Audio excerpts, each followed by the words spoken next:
Sakoli police Thane हद्दीतील एका श्याम हॉस्पिटलमध्ये एका 17 वर्षीय अल्पवयीन मुलीवर सोनोग्राफीच्या नावाखाली गैरवर्तन केले ते धक्कादायक घटना उघडकीस आली आहे।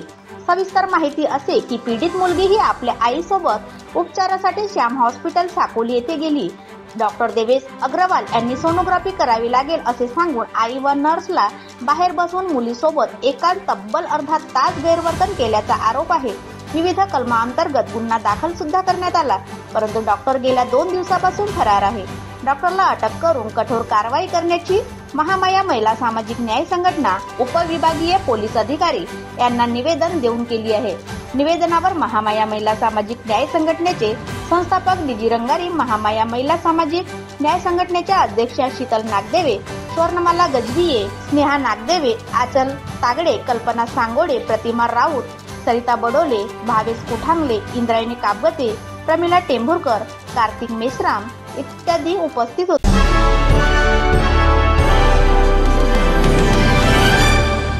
आज आम्ही महामाया महिला सामाजिक न्याय संघटनेतर्फे पोलीस स्टेशनला निवेदन देण्यासाठी आलो, कारण आज इतकी दुःखद घटना झालेली आहे की एका मुलीवर तिच्यावर विनयभंग झालेला आहे।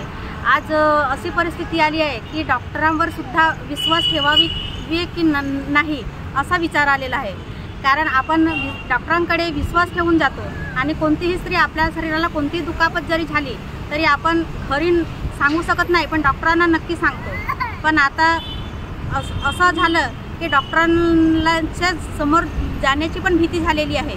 प्रत्येक स्त्रियांना आता जिथं तिथं हॉस्पिटलच नाही तर कुठंच रस्त्यावर असो घरी असो कुठंच सेफ नाही आहेत।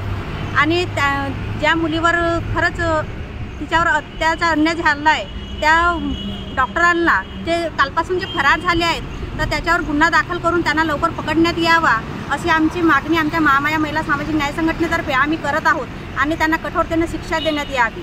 नमस्कार, आम्ही महामाया सामाजिक न्याय संघटनेतर्फे पोलीस स्टेशनला आलेलो आहोत। पोलीस स्टेशनला आम्ही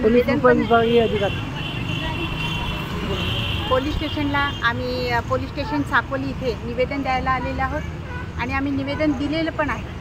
पण मला हे म्हणायचं आहे की जे डॉक्टरवर आम्ही पूर्ण विश्वास ठेवून कार्य करतो त्या डॉक्टरांनी जर असा अविश्वास केला तर आम्ही कोणावर विश्वास ठेवायचा।